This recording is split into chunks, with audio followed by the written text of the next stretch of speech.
Yes, guys. Good morning, good afternoon, good evening sa inyong lahat. Today is Tuesday, January 9, 2024. Alas 12:51 ng hapon. Okay. Good news sa mga holder ng Bitcoin, guys. Tumaas si Bitcoin. Pero bago yun, stick muna natin tong ritual natin araw-araw. Okay, medyo may sipon tayo, kaya medyo iba yung boses natin. So, restrict natin. Meron tayong 38.27. Tuloy-tuloy lang to. Kahit nga bumagsak pa yun ng 200, okay lang yun. Tuloy-tuloy lang. Pero, syempre, pa-bull market na. Hindi na tayo nag-expect ng ganun. Possible, 1.5, 3,000. Kasi mabot ng 8,000. So, okay lang yan. Kahit 5 taon naka-stake. So, okay. So, alright. Meron na tayong 39,790. Ngayong araw. Okay, check natin. Madalian lang to guys kasi pupunta pa ako ng opisina. May mga trabahador ako na kakabit ng CCTV dun sa aking bagong office. So, yun. Check natin. Meron tayong 2.6 sa Bitcoin, sorry. Nag 2.6 si Bitcoin guys. Check natin. Alam ko kagabi to Kagabi ba o kanina? Ayun. Ito kagabi. Ayun Ayan, nag 2.6 siya, 0.32. Tapos kung mapapansin nyo guys, ang market cap ngayon ng crypto grabe ang daming, ilang trillion pesos yan. Parang 96 ata yung pagkakatanda ko, 96 or 92. Yan, ang binagsak niya tapos biglang nag 100. So kung mapapansin nyo, ikukumpara natin kay AXS. Nung nag 2.5 ito si Bitcoin. Si AXS umabot yun ng 600. So parang season nga yun parang may batch ba.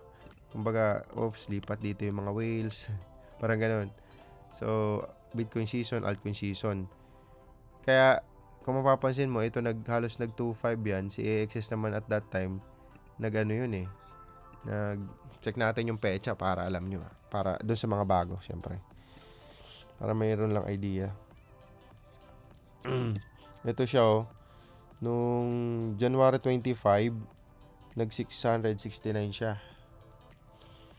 January 25. Si Bitcoin at that time, check natin, January 25. Okay, January 25 guys.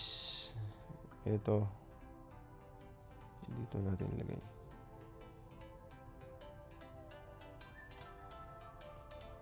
Tama ba yun? Anong petsa ba to? 2023 pala to. Sorry. Medyo mali tayo. Kaya pala kasi naka 1 year So parang ito. Nag 563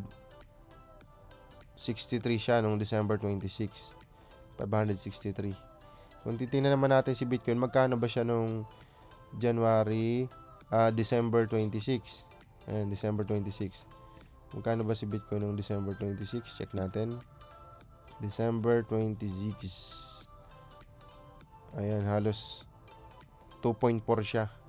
So, kung i-base mo kay Bitcoin na automatic tumataas agad si altcoin, hindi po yung ganun. So, ito, 2.4 si Bitcoin at that time, si XS naman, mataas. So, possible, pag ito humupa na yung bull ni Bitcoin dito sa ganung price, baka lumipat. Possible, lumipat na naman yung mga investors sa altcoin. Medyo matunog lang kasi ngayon sa Bitcoin na maglagay kasi nga malapit na ma-approve yung Bitcoin ETF. So, parang bukas ata yun, o Webes, parang ganun. So, ayun. Hindi pa naman confirm kung rejected ba ng SEC or approved, pero ang dami nagsasabi na approve na yung Bitcoin ETF. Okay. So, ayun. Kaya baka tumaas pa ulit to. Unti na lang. Kasi ang all-time high ni Bitcoin 3 million 3.2 yata yun. Last 2021. Ngayon 2.6. Unti na lang guys. Ayun, 3.3. All-time high. 3.4. November 2021. So, kumbaga, kung nandito ka nakabili nung December 2022, diba? So, kung nalagay 1 million, doble na. Ganun sa crypto ha. Unlike sa, kunyari, property, nagpatayo ka ng resort. Almost 35 million. hindi naman babalik agad yun ng 35 million within one year, di ba? Hindi naman ganun sa resort. Pero matagal kasi yung balik sa ganun, 5-10 years. Kahit ipaano mo pa, Airbnb. Depende sa prime location. Pero kasi limited yung ano nun eh. Limited yung kita niya. Siyempre, nakapix lang yung per day. Wala na siyang max. Unlike sa, alam nyo guys, sa mga businesses na kailangan, ito, tip idea lang to.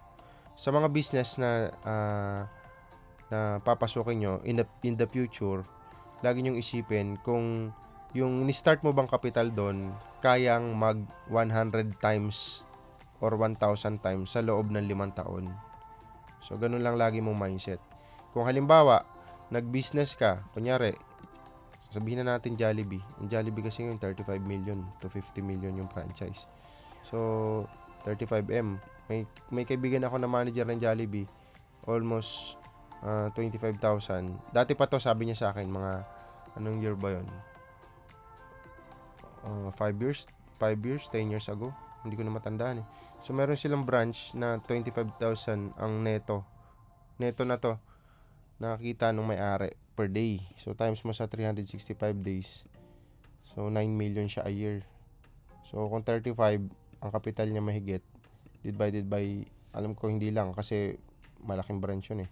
Depende kasi sa branch. So, divide mo yan sa 9M. Ayan. 3 to 4 years, or more or less. More pala. At least 5 yan eh. So, yung balik ganun. Kaya kung mapapansin mo, tapos may mga businesses, bakit may mga businesses ngayon na biglang yaman, di ba? Kasi nag-start sila sa small capital, pero naka-vision sila na yung business sa pinasok nila kayang mag 100 to 1,000 times mula dun sa capital ang inangat. So, kunyari, di ba, may napipicture sa Jessica Soho, sa Rated K, or sa mga, yun, kay Corina Sanchez, na nag-start lang 500 pero sobrang yaman na. From 5, kunyari 1 million, nag-aabot nila ng 1 million, kunyari about food business. Divide mo sa 500. So, nag 2,000x times yung pera nila, 'di ba? Yun yung mga dapat negosyo na papasukin mo. Hindi yung iba kasi sabihin ay may resort ako, ay meron akong restaurant, ay meron akong ganto ganyan. Pero kung tutuusin, ang tagal ng balik ng pera. Kaya marami kasing category ng business guys. Aralin nyo muna. May mga kagaya sa amin, build and sell. So, mga capital ka ng town, bibili ka muna ng lupa, ilang milyon, depende sa cut, depende sa square meter. Tapos, sabihin natin, bigyan ko kaya idea. Sabihin natin, may lupang 400 square meter times mo sa 10,000 pesos ang per square meter. So, pumapata kami ng kapital sa lupa pa lang, 4 million. Tapos papatayon niya ng townhouse mga up to third floor, mga ganon. Townhouse or isang bungalow na bahay. Sabihin mo na lang na sabihin natin ng mga mga 300 ang lot area niya, floor area, times mo sa sabihin mo ng third floor, yan. 900. Tapos, ipapa-construct namin yan. Mga sabihin mo na lang na medyo luxury. Ang luxury kasi, 25 to 35 yung budget per square meter. So, sabihin mo lang 25,000.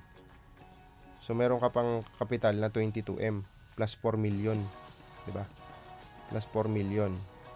Mga ganyan ang puhunan. So, depende kung townhouse mas maganda. Pero, ang mambalik kasi niyan guys, ilang taon din yan kasi yung renovation, yung tawag dito, yung proseso pa yan, kung siyempre hindi naman lahat ng kumbaga hindi naman agad-agad mabibili yan. So, sabihin mo 2 years. So 2 years kumita ka ng mga 50% or depende sa benta siyempre. So ayun lang, kumbaga yun yung mga category business. Maganda lang siya pakinggan, guys. Pero yung multiple na palo or magta-times mula sa yung capital hindi ganun kalaki. Unlike sa crypto. Sa crypto kasi grabe. Kasi mawiwindang ka. Pero yun nga lang, malulos ka din ng ganun din karami. So, pwede ka rin matalo ng 100 times mula sa yung kapital. Pero good thing lang dito kay Bitcoin kasi maliit yung supply niya, palitan ng paliit. So, ang projection niya 5 years from now, kaya nga maganda rin mag-invest dito kung sa totoo lang. Pero hindi ko, ulit, for educational purposes lang to at para sa channel ko lang to, hindi ko kayo kahit na mag-invest. Pero matagal na din sa crypto, yun yung, kung ako sa akin lang yun hindi ko sinabi gawin nyo. Actually, may mga nakalagay naman tayo dyan, pero hindi ako nag-focus kay Bitcoin, kay Ethereum ako halos nag-focus. Ang kasunod kasi ng Bitcoin ETF is si Ethereum ETF na. So, mas mabilis tingin ko mas mabilis mag-multiple doon. Kasi si Bitcoin mag times 2 lang to, si Ethereum times 5, parang ganun. Tapos yung mga altcoin naman times 100. Yun nga lang risky masyado. Okay, alright. So, category mo lang yung mga business. Ang marirecommend ko mga business siguro, para sa akin, kung ako lang tatanungin nyo, Forex, yan, kaya magdoble ang pera dyan, pero mag-ingat kayo. Marami kasing nagpapa-invest sa Forex na nagpapakilala magaling na trader tapos magpapa-invest. Logic lang yung guys. Pag magaling na trader, lagi mong hanapan ng live account. Kung magaling na trader yan, dapat hindi yan nagpapa-invest. Bakit? Kasi kung magaling na trader yan, dapat kumikita yan. Pag kumikita ka, malaking tanong yun, bakit ka pa magpapa-invest? Bakit maghihikayat ka na mag-invest sa'yo yung mga investor, di ba? Kumikita ka magaling ka, di ba? So, bakit ka maglilikom ng mga pera sa tao at sasabihin mo na para lumaki yung account, para mas malaking lot size itataya. Malaking kagunggungan yun. Dahil magdadagdag ka lang ng stress ng buhay mo, tapos mag-i-issue ka ng cheque. Tapos magbibigay ka ng fixed income a month, di ba? 10%, 20% a month. Ang market, hindi mo ma-predict yan. Maraming ganun, nagpapakilala, nag-aral ng mga forex trading sa mga lulupit na trainer ko sa Pilipinas. Tapos, nababasa mo, pero never mo kasi ma-predict yung market. Tapos, ang kalaban mo kasi dyan, sarili mo greediness So, pag kumita ka na, that day, exit na. Ganun lang yun. So, yung iba kasi naiinip, nagbababad, ayan, nasusunog yung account. Kawawa lang, ang daming Pilipino kasi guys na nakawawa. Ang dami kong kakilala na ganun, nasusunog sa ganun. So, kagaya nga ngayon, pa bull market or yun sa forex or sa crypto, marami ngayon naglalabasan. Lalo na, nauuso yung ganyan. So, sinasakyan nila ganung scheme. Kaya mag-ingat kayo. Nakaraan lang, di ba, sa Pasig, yung palawagan naman, concept naman yun. So, ang daming nalokong Pasigenyo. Kaya ingat kayo, lalo na pag it's good to be true, yung nagbibigay ng percentage na nangangako na at least 20% a month. Kalokohan yun, guys. As in, kalokohan yun.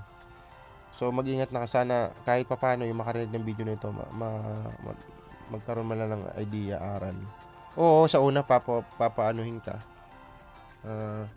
Papakitain ka. Tapos, ayun, hanggang sa yung kita mo, magmumula lang doon sa mga huling sumali. Paano pag wala nang sumali? Okay. So, hindi ko sinasabi na marami kasing ganyang scheme. Ang legit na ganyan, networking, syempre. Networking. So, networking kasi through movement ng product. Hindi yung, pag networking naman na through movement ng pera-pera, ay scam po yun.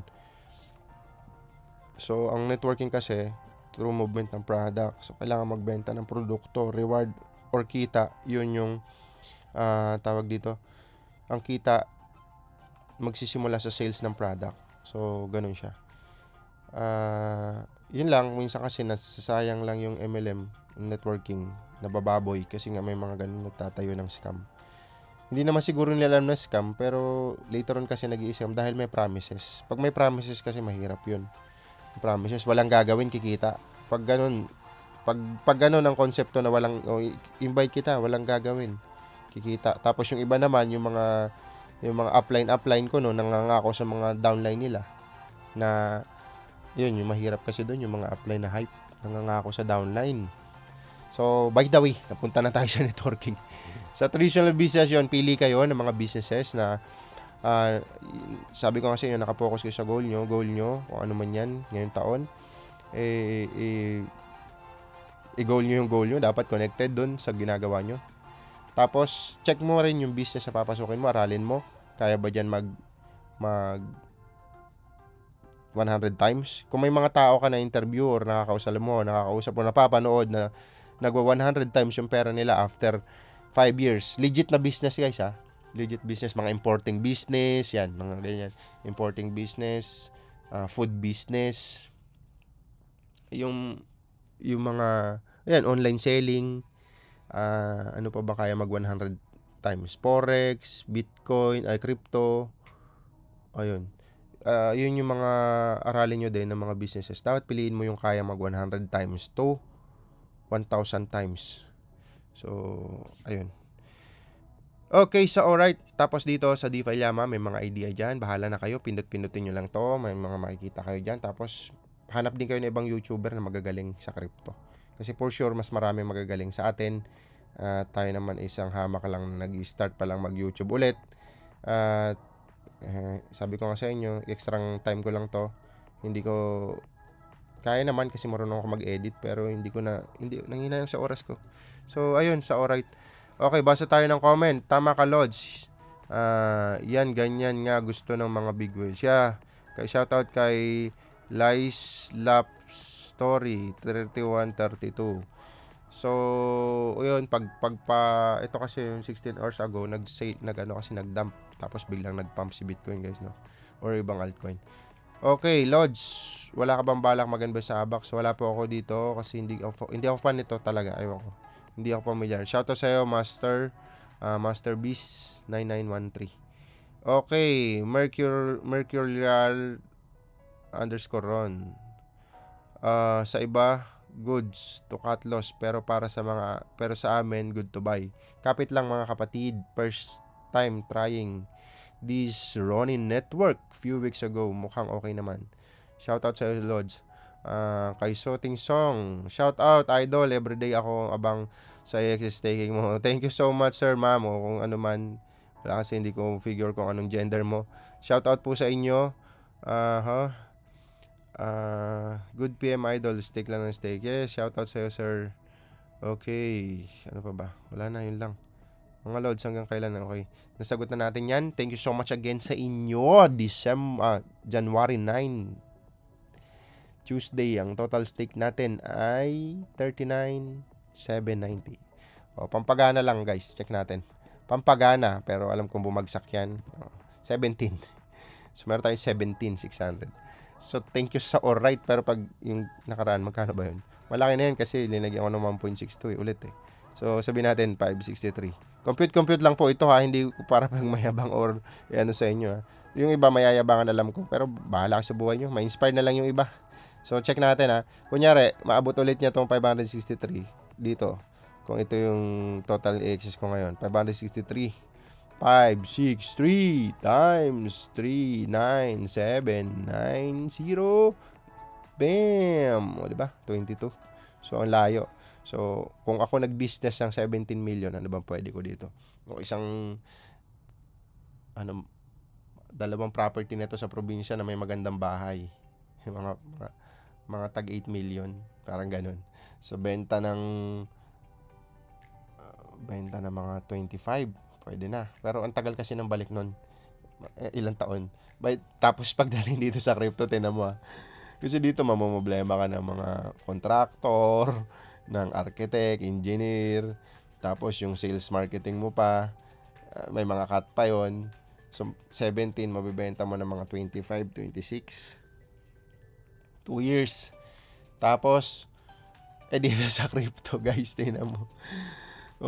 Di ba? Maabot niya lang to ilang days pa, di ba? Yun yung sinasabi ko. Pero syempre, hindi ko sinasabing financial advice to. Nakumpara lang natin, guys, ha? So, ayun.